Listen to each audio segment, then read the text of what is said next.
अस्सलाम वालेकुम नाज़रीन, मैं हूँ उस्मा ताहिर और आप लोग प्रोग्राम देख रहे हैं मुजरिम कौन। आज मैं आपको जो प्रोग्राम दिखाने लगी हूँ, वैसे तो कहते हैं ना तकलीफ़ वाला प्रोग्राम है, लेकिन इसके बारे में थोड़ा बताना चाहूँगी क्योंकि ये बड़े प्यारे रिश्ते हैं। क्योंकि आज की जो कहानी है वो उस लिहाज से है कि जब शादी के बाद बहुत सारे रिश्ते औरत को मिलते हैं, उसमें सास, उसमें नंद, देवर, जेठ, ये तमाम रिश्ते मिलकर एक पूरी फैमिली बनती है। और आज जो रिश्तों के बीच में मैं आपको तकलीफ़ दिखाने लगी हूँ वो एक भाभी और एक देवर की तकलीफ़ है। जी हाँ, एक देवर ने अपनी भाभी को बेमानत तौर पे कत्ल करने का इरादा किया और उस कत्ल करने में उसने अपनी भाभी पे छुरी के वार किए। आखिरकार ऐसा क्या हुआ कि देवर ने अपनी भाभी को जान से मारने की कोशिश की? ऐसी कौन सी बात थी जो वो छुपाना चाह रहा था, या ऐसी कौन सी बात थी जिसकी वजह से उसने अपनी भाभी को टारगेट किया? आज के प्रोग्राम में तमाम हक़ाइक़ से पर्दा उठाएंगे और अभी हम जा रहे हैं उस फैमिली की तरफ मिलने के लिए, ताकि तमाम चीज़ें कैसे हुई, क्यों हुई और आखिरकार ये जो शख्स जो उसका देवर था वो अपनी भाभी को क्यों मारना चाहता था। आज का प्रोग्राम एक ऐसा प्रोग्राम है जिसमें एक रिश्ते का तकद्दुस पामाल किया गया। आखिर देवर ने यानी कि मुल्जिम ने अपनी भाभी को छुरियों के वार करके ज़ख्मी क्यों किया? ज़ख्मी करते हुए आखिरकार वो शख्स कौन था जिसे सारे मनाजिर अपनी आंखों से देखे? अच्छा नाज़रीन, इस वक्त हम लोग PIB पुलिस स्टेशन जा रहे हैं ताकि वहाँ जाके मुल्जिम का और पुलिस वालों का मौक़िफ़ आपके सामने ला सकें। अच्छा जी, इस वक्त हम लोग PIB पुलिस स्टेशन मौजूद हैं और यहाँ आने का रीज़न ये है कि वो जो मुल्जिम है यहाँ पर अरेस्ट है, आखिरकार उसने तमाम चीज़ें क्यों की, क्यों उसने अपनी भाभी पे छुरियों के वार किए। तमाम चीज़ें जानने के लिए हम पुलिस का मौक़िफ़ भी जानेंगे और उससे भी बात करेंगे कि आखिरकार माजरा क्या था। जी नाज़रीन, जैसे कि पहले बताया कि PIB जो पुलिस स्टेशन आने का जो रीज़न था वो ये था कि जी भाभी देवर के बीच में आखिरकार ऐसा क्या हुआ जिसकी वजह से देवर ने भाभी पे छुरियों के वार कर दिया। अब छुरियों के वार करने के बाद सूरत हाल क्या है वो तो बात की बात है, लेकिन उस वक्त जब सूरत हाल हो चुकी थी और पुलिस जब वहाँ पहुँची थी तो क्या क्या चीज़ें उसने अपने लिहाज से नोटिस की और किस तरीके से इस शख्स की गिरफ्तार हुई। तो इसके लिए यहाँ मौजूद हूँ मैं और यहाँ पे आयुष सईद खान सर हैं जो हमें प्रॉपर्ली तफसील बताएंगे कि ये वाक़या कैसे पेश आया, कब आया और जब उन्होंने इनको अरेस्ट किया तो इस शख्स ने, इस मुल्जिम ने आखिरकार क्या बताया। सईद, मैं थोड़ी सी हिस्ट्री जानना चाहूँगी कि ये वाक़या कब पेश आया, कहाँ पेश आया और ऐसा क्या हुआ था? मैडम, ये 31/12/2024 को दिन को 1 बजे ये मुल्जिम जो है इसने अपनी भाभी को छुरियाँ मारी। मुल्जिम का पहले नाम बता दीजिए। मुल्जिम का नाम है नूर मोहम्मद और वालिद का? मोइन। ओके जी। तो आप कहानी बताएं, क्या आपके पास? मैडम, कहानी यूँ है कि ये मुनीर शाह जो मुद्दई मुकदमा है, ये थाने ये आए और इन्होंने हमें बताया कि यार मेरी छोटी बेटी ने, मैं अपने काम पर था और मेरी छोटी बेटी ने मुझे फ़ोन करके बताया कि यार घर पे चाचू ने जो है वो अम्मी को छुरियाँ मार दी हैं। अच्छा। तो मैं भागे भागे घर गया, ठीक है। वहाँ से फिर मैं उनको लिया और मैं उनको हॉस्पिटल पहुँचाया। ठीक है। और उसके बाद ये थाने आए कि भाई इस तरीके से मेरे साथ वाकया हो गया है। अच्छा, चाचू ने छुरियाँ मार दी, ऑलरेडी उनके बच्चे हैं? जी, बच्चे हैं। तो बच्चे बड़े थे जिन्होंने इन्फॉर्म किया? छोटे थे, नहीं बेटी छोटी थी उनकी। ठीक है, फिर? लेकिन उसने अपने वालिद को इन्फॉर्म किया कि यार मेरे वालिद ने, मेरे चाचा ने जो है ना मेरी वालदा को छुरी मार दी है। कंबाइंड फैमिली है? कंबाइंड फैमिली है, एक ही साथ रहते हैं। फिर क्या हुआ? फिर उसके बाद ये हुआ कि ये थाने तशरीफ़ लेकर आए तो इनका जो बयान था उसके मुताबिक हमने इनकी FIR की, 324 की FIR इनके खिलाफ हुई। ठीक है। और जो हमारा यहाँ से ड्यूटी ऑफिसर था वो हॉस्पिटल गया। अच्छा, बात ये थी कि वो जो ज़ख्मी हुई थी खातून, उनकी हालत ऐसी नहीं थी कि वो बात कर सके। अच्छा, मुझे बताइए सर, कितने वार इसने किए थे? इसने मुतादिद वार किए उनकी बॉडी के ऊपर। अच्छा। जो एक छुरी उनको पेट पे साइड पे लगी है, उसके अलावा उनके फेस के ऊपर लगी है और पीठ पे भी लगी है। जब वो वहाँ जख्मी थी तो सबसे पहले उनको हॉस्पिटल भेजा गया होगा ना, काफी ब्लड। जी। तो अब स्टेबल है वो? अब वो स्टेबल है, कुछ मतलब टाइम गुजर चुका है क्योंकि आज तो 5-6 दिन हो चुके हैं। बयान दिया उसने खुद से? हाँ, बयान उनका हुआ है कलम में। अच्छा, मुझे बताया किस बेस पे नूर मोहम्मद ने अपनी भाभी को छुरियाँ मारी? जब इनको अरेस्ट किया तो इनसे पता चला कि इनका भाभी के साथ कोई पैसों का लेन देन था, कोई 60,000 रुपए थे मेरे ख्याल से। अच्छा, 60,000 रुपए थे। और उसके अलावा कोई रिश्ते का भी कोई मामला था इनका, उनके साथ इनके रिश्ते का भी मामला चल रहा था। ठीक है। तो उस बुनियाद के ऊपर ये जो है ना अपने रिश्ता नहीं हो पा रहा था, फिर पैसे भी लिए हुए थे, तो उस चीज़ को उन्होंने ये बर्दाश्त नहीं कर पाया और इन्होंने उनको जो है ना वार मार दी छुरा। किचन की छुरी से इन्होंने वार किया। क्या बोला इसने बोला कि मैंने अपनी भाभी को छुरी मार दी है। अच्छा जी, ठीक है। उसके बाद आपके यहाँ से जाती है नफरी जाती है, वो प्रॉपर कलमबंद करती है सारे। उसके बाद हमने मुआयना मौका किया, मुआयना मौके से हमने छुरी भी बरामद की। छुरी कितनी बड़ी थी? छुरी मतलब किचन साइज, बड़े साइज की छुरी है। प्याज काटने वाली? नहीं, लंबी छुरी है। हाँ, बड़ी छुरी है। अच्छा, वार के लिए काफ़ी है, वार के लिए का। हाँ। खैर छोटी छुरी से भी बंदा मर जाता है, तो बड़े की हम क्या बात करते हैं। अभी बताइए कि इसका सगा भाई जो मतलब इसके भाभी का जो शौहर था जी, उसने ये पर्चा किसी मुद्दत में कटा है? उसी की अपनी मुदैयत के अंदर मुनीर शाह उनका नाम है, वल्दे भाई मुइन का? शाह। जी जी, मुनीर शाह, वल्दे मुइन शाह। अच्छा, इनके भी वालिद का नाम मुइन शाह है, दोनों भाई हैं सगे। हाँ, और ये दोनों सगे, ये छोटा भाई है, वो ये बड़े भाई हैं। बड़े भाई ने पर्चा कटाया। पर्चा कटाया कि भाई मेरे भाई ने जो है ना, हाँ। आज मैं अपने काम पर था, जो इन्होंने एफआईआर में लिखवाया था। अच्छा, क्या क्या लिखवाया उसके? उन्होंने ये लिखवाया कि मैं आज अपने काम के ऊपर था और मुझे मेरी बेटी मनाहिल ने फ़ोन किया कि बाबा चाचू ने जो है ना हमारी वालदा को यानी कि आपकी वाइफ को छुरी मार दी है, छुरियाँ मार दी हैं। ठीक है। तो फिर मैं भागा भागा घर गया, ठीक है। तो वहाँ पता चला तो मेरी जो वाइफ थी वो जख्मी थी, तो उनको मैं डायरेक्ट पहले हॉस्पिटल लेके गया, क्योंकि थाने के आने की पोजीशन में तो थी नहीं वो, ठीक है, ज़्यादा उनकी इंजरी थी, तो वो उनको हॉस्पिटल ले गए थे। इस हालत में जब इसने छुरी मारी तो जो आप कह रहे हैं 324 की दफ़ा लगती है, कौन सी दफ़ा है? 324 किसी की जान लेने की गर्ज से उस पर वार करना है, इक़दाम कत्ल इसको कहते हैं। जी हाँ। और अगर अल्लाह न करे वो मर जाते फिर तो खैर 302 हो जाती है। लेकिन इक़दाम कत्ल पे कितनी सज़ा लगती है? इक़दाम कत्ल पे मैडम कम से कम जो है ना 7 साल तक सज़ा हो जाती है। कम से कम 7 साल, कम से कम 14 ईयर्स भी हो सकती है। अच्छा जी, एविडेंस अगर मजबूत हो, एविडेंस मजबूत है इनके खिलाफ, क्योंकि वही छुरी बरामद हुई है जिससे इन्होंने वार किया था। ठीक है। एक इम्पॉर्टेंट बात, दूसरी बात ये कि इनके जो गवाह हैं वो इनके खिलाफ जो है ना मोहल्ले के भी लोग गवाह हैं, और इनके रिकॉर्ड पूछा इसका आपने कि लड़ाका था? हाँ है, मतलब जैसे आमतौर पर लड़के होते हैं फड्डेबाज किस्म के होते हैं, थोड़ा ज़्यादा हाइपर होने वाले होते हैं। ओके। इसके और कोई बहन भाई है? कोई नूर का इसका कोई और भाई है एक इसके अलावा? जी हाँ, 3 भाई हैं। अब मुझे सिर्फ ये बताएं, अब जब आप लोग इसके अलावा इंक्वायरी करते हैं तो उसमें कौन कौन सी चीज़ें और देखते हैं? मैडम इसमें हमने जब केस रजिस्टर्ड हो गया तो वो बाद में इन्वेस्टिगेशन के पास आता है, और इन्वेस्टिगेशन में आने के बाद हम इसका सबसे पहले तो इंट्रोगेशन करते हैं मुल्जिम की। ठीक है। इंट्रोगेट करते हैं कि मुल्जिम ने क्या किया और क्या नहीं किया।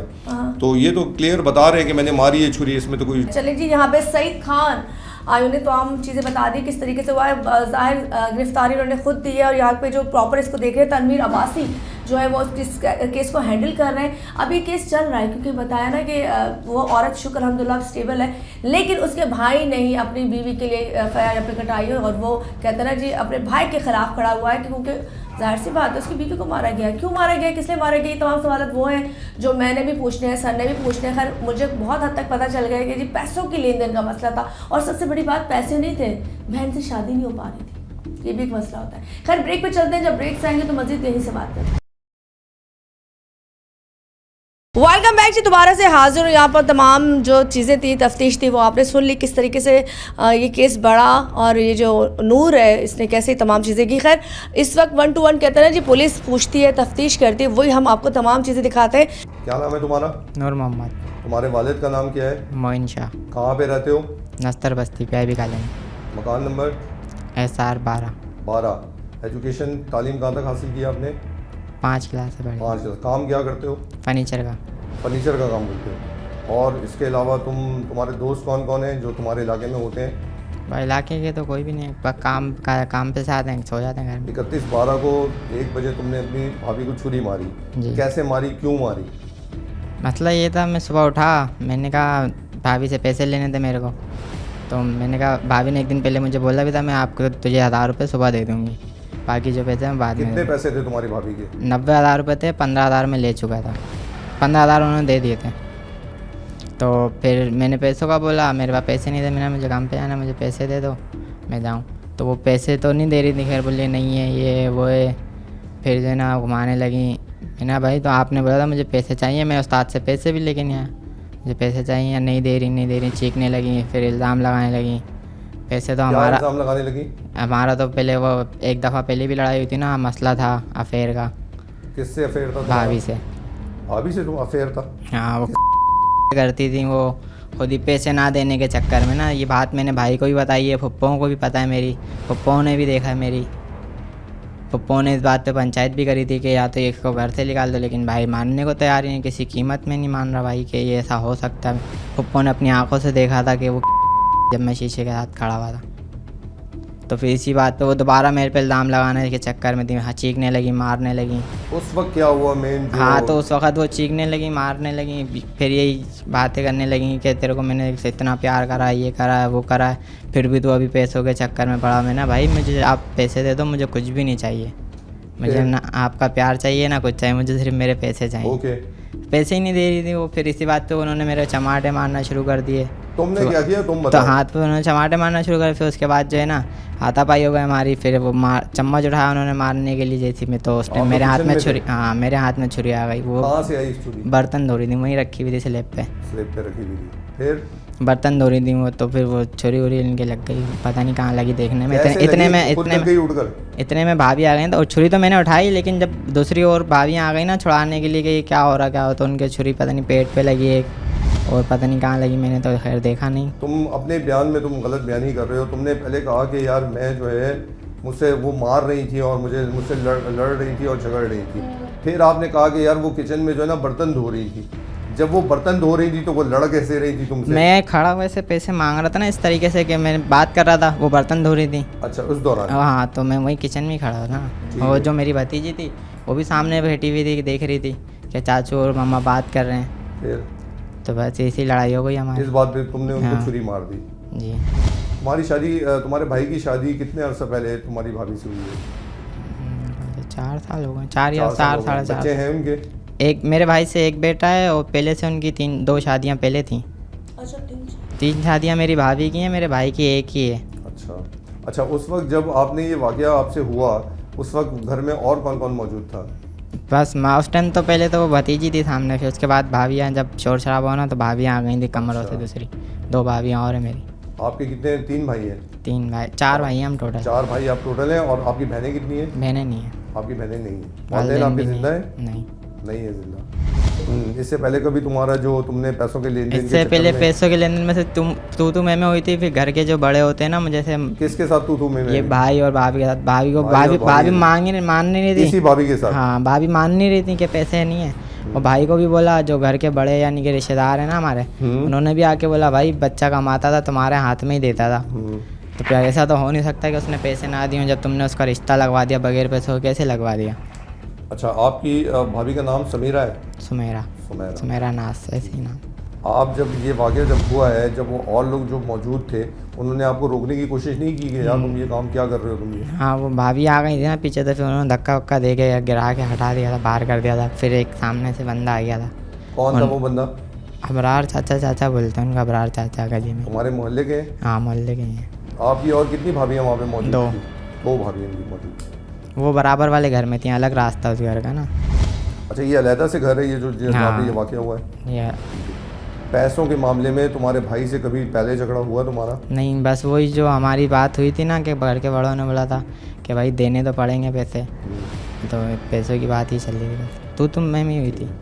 तुम्हारे भाई ने तुम्हारे खिलाफ पहले कोई कंप्लेन की है थाने के अंदर किसी और? नहीं, ऐसा कोई वाक़या नहीं हुआ? नहीं, वो घर में हम घर के बड़े सॉल्व कर लेते थे। अच्छा, इस दफ़ा बात ज़्यादा बिगड़ गई थी। क्या हुआ था कि यही बात हुई? हाँ, यही कि वो मारने लग गई थी, इल्ज़ाम दोबारा इल्ज़ाम लगाती, इससे पहले वो दोबारा बदनाम करती। तो इल्ज़ाम लगा रही है वो तुम पर कि जो है ना ज़बरदस्ती कर रहा है, मैं साथ ये कर रहा है, वो कर रहा है। हालांकि वो खुद ये करवाती थी मेरे से, किसे करती थी, खुद ही ओपनली। अच्छा, जब ये तुमने ये वार किया अपनी भाभी के ऊपर, क्या उनके बच्चे वहाँ पे मौजूद थे? जी, मेरी भतीजी। कौन था? भतीजी मौजूद थी। बस भतीजी मौजूद थी। कितनी उम्र है भतीजी की? 6-7 साल हुई। 6-7 साल उम्र है। अच्छा जी, लगभग इसको याद नहीं, बहुत सी बातें ऐसी हैं जो मुझे तो फिलहाल याद है, और मैं जब ब्रेक से आऊँगी तो मुझे बहुत सी चीज़ें पूछनी है। रिश्ते ख़राब यहाँ पे किए जा रहे हैं या पैसे के लिए किए जा रहे हैं, तमाम सवाल वो हैं जो हम ब्रेक के बाद करेंगे। सर ने बहुत अच्छे तरीके से तफ्तीश का जो पहलू होता है पुलिस का वो पूछा, और बहुत सॉफ्टली पूछा, ताकि ज़रा कहते हैं ना जब टेंशन दे दी जाए तो दूसरा बंदा बोल नहीं पाता। लेकिन ये बड़े मज़े से सुकून से इसको था कि जी हाँ जी पैसों के ऊपर मैंने मारा। बीच में बहुत सारी चीज़ें ऐसी हैं जो मुझे करनी है, मुझे पूछनी है। हम एक प्यारा रिश्ता देवर भाभी पे इस वक्त बात कर रहे हैं, और जो हमें लगता है कि जब शादी के बाद और जब माँ बाप को छोड़ के औरत दूसरे घर जाती है तो उसको क्या करना चाहिए, ये मेन चीज़ है।